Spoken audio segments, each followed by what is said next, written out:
Hi everyone, welcome friends to our channel. In this video, I will show you and also tell you how you can name your group text on iPhone.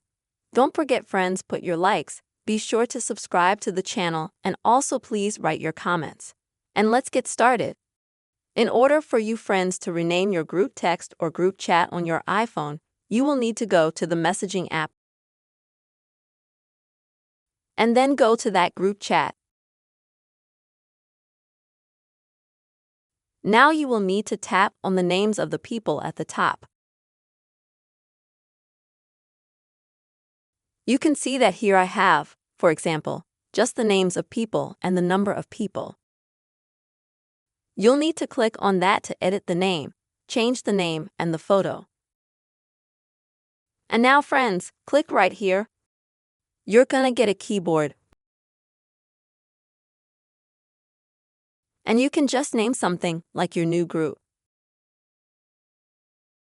And then just at the top, click Save. And save again. Now as you can see, the changes have been saved, and the name of your group text has been changed.